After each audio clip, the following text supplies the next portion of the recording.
তাহলে আমরা কত অক্ষরে পড়বো আজকে ইনশাল্লাহ? ক অক্ষরে? 3 অক্ষরের পড়বো। কার কার উদাহরণ পড়বো? জাবারের এবং জেরের উদাহরণ পড়বো। কার কার পড়বো? জাবার এবং জেরের পড়বো।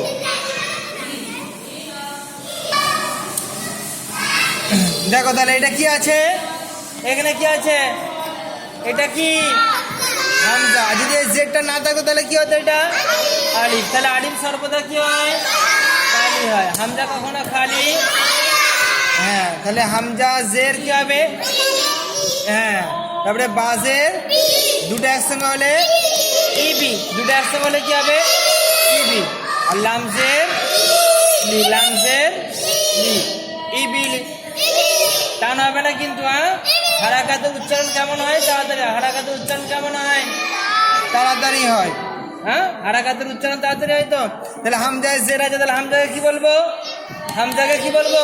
মুতাহারিক। হামজাকে কি বলবো? মুতাহারিক। বায়ে জের আছে, বাকে কি বলবো? মুতাহারিক। লামে জের আছে, লামকে কি বলবো? মুতাহারিক। মনে থাকবে তো? তাহলে বলো ইবিলি, ইবিলি। তারপরে কি আছে? ওয়াদিফা, ওয়াদিফা। রা যাবার র, দাল জের দি, রাদি, রাদি, রাদি। ফা যাবার, ফা যাবার রাদিফা, রাদিফা। প্রথমে রয় যাবার র, একটা অক্ষর, তাই তো? দাল জের দি, তাহলে দুটো একসঙ্গে রিডিং করে নেবো। হ্যাঁ, রদি। বলো রদি। তারপরে কি? ফা যাবার ফা, তাহলে তিনটা একসঙ্গে রিডিং হলে কি হবে? রদিফা। বলো রদিফা, বলো রদিফা। তারপরে দেখো এখানে কি আছে? হামিদা, হামিদা। হা যাবার হা, মিম জের মিম, তাহলে কি হলো? দুটো একসঙ্গে বলো হামি। এই হাটা কোথা থেকে বের হবে? গলা থেকে।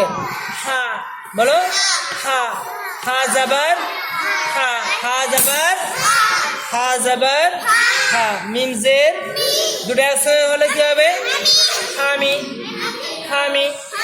ডাল যাবার দা, ডাল যাবার দা, তিনটা একসঙ্গে বলো হাটা বের করো। হামিদা। হালকা করে হবে হামিদা, হামিদা। টান হবে না কিন্তু। হ্যাঁ, তাড়াতাড়ি করতে হবে।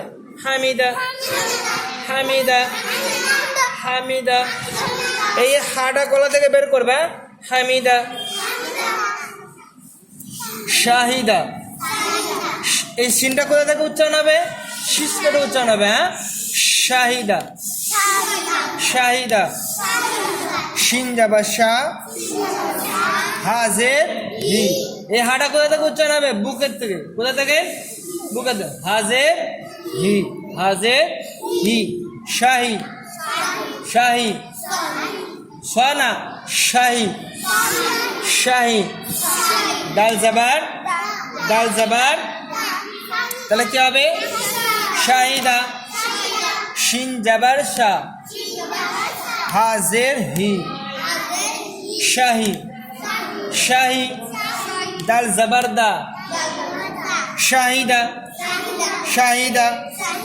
শিন কি হবে? সিনের উপরে জাবার আছে, সিন কি হবে? জাবার যুক্ত করে কি বলবো? বলো মুতাহারিক। সিন কি হবে? সিন মুতাহারিক। হায়ের নিচে জের আছে, তাহলে হা কি হবে?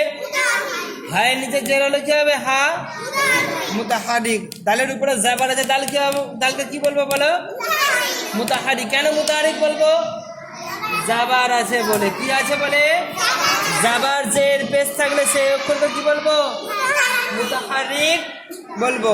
শাহিদা, শাহিদা। বাখিলা, বাখিলা, বাখিলা। বা যাবার বা, খাজের খি, বাখি, বাখি। লাম যাবার লা, বাখিলা, বাখিলা, বাখিলা, বাখিলা।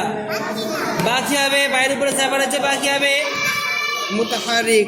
খয়ের নিচে জের আছে, খ কি হবে? মুতাহারিক। লামের উপরে যাবার আছে, লাম কি হবে? মুতাহারিক। মনে থাকবে তো? তাহলে বা মুতাহারিক, খ মুতাহারিক, লামও মুতাহারিক। কেন মুতাহারিক হবে? জাবার জের পেশ যে অক্ষরের উপরে থাকে তাকে কি বলবো? আর জাবার জের পেশকে কি বলে? জাবার জের পেশকে কি বলে বলো?